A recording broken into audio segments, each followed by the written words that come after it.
The Mahabharata is not just a story, it's actually a vast forest of tales and teachings. It's an ocean of wisdom with currents that pull us towards understanding ourselves. It speaks of Dharma, the right way of living. It shows us what happens when Dharma is forgotten. The story begins in the grand kingdom of Hastinapur, the heart of the Kuru dynasty. Here, two sets of cousins grew up. The Pandavas, 5 sons of Pandu, were noble and righteous. Yudhishthira, Bhima, Arjuna, Nakula, Sahadeva. The Kauravas, 100 sons of the blind king Dhritarashtra, were filled with envy and ambition. Their jealousy was a small seed watered daily with greed and insecurity. This seed would one day grow into a poisonous tree, casting a long dark shadow over the entire land.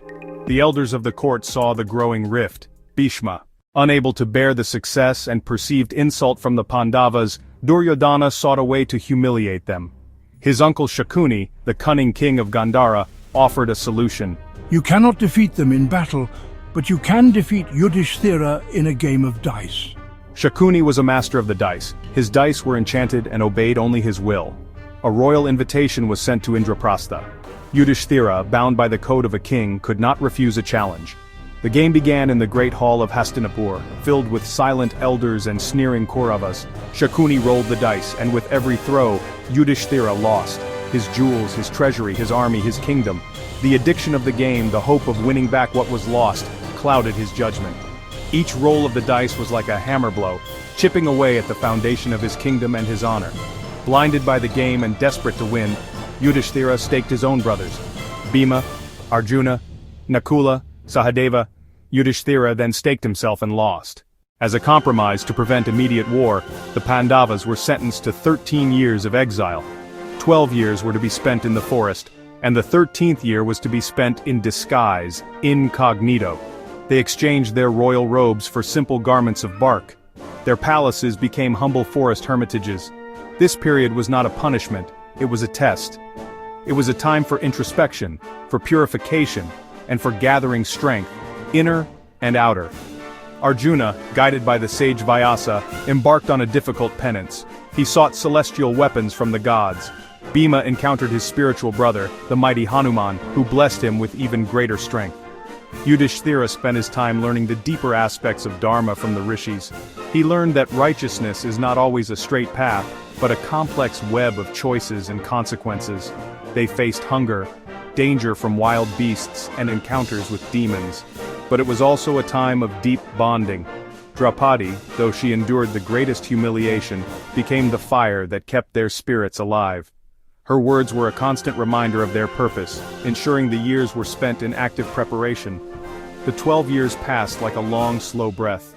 The Pandavas emerged from the forest not as defeated princes, but as hardened warriors and enlightened souls.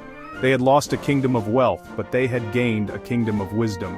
The exile had forged them in the fire of adversity, preparing them for their final, most difficult test. After 13 years, the Pandavas returned and asked for their kingdom back.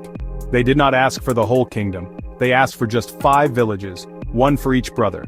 But the arrogant Duryodhana refused. I will not give them even as much land as can be pierced by the tip of a needle, he declared. His refusal made war inevitable. Armies gathered on the sacred field of Kurukshetra. It was not just a battle for a kingdom, it was a war of Dharma against Adharma. On the first day of the war, Arjuna stood in his chariot between the 2 armies. He saw his granduncle Bhishma, he saw his teacher Drona, he saw his cousins, he saw his friends. His heart sank, his hands trembled, his mighty bow, the Gandiva, slipped from his grasp. It was here on Kurukshetra that Krishna revealed his timeless wisdom to Arjuna. This conversation is the Bhagavad Gita, the Song of God. Krishna explained the nature of the soul, he explained the meaning of duty, dharma. He taught the path of action without attachment. He told Arjuna the soul is eternal, it cannot be killed. You are a warrior, Krishna said. Your duty is to fight against unrighteousness. Do not be attached to the fruits of your actions. Fight not for victory or defeat, but because it is your dharma. He revealed his cosmic form, source and destination of all things. Inspired and enlightened, Arjuna picked up his bow. The battle raged for 18 days, great acts of heroism, heartbreaking tragedies. Bhishma fell, Drona fell, Karna fell. The rules of war were broken by both sides. War corrupts all who participate. Finally, on the 18th day, Bhima defeated Duryodhana in a mace duel. The war came to an end. The Pandavas had won, but the victory was hollow. The field was covered with the bodies of their loved ones. The silence of death replaced the clash of weapons. Yudhishthira, the king of Dharma, was overwhelmed with grief and guilt. The wise elders who had survived counseled Yudhishthira, including the dying Bhishma. Lying on a bed of arrows, Bhishma gave his final teachings: Dharma, governance, the duties of a king. He did not want the throne that was soaked in so much blood. He wanted to renounce the world and retreat to the forest as a hermit.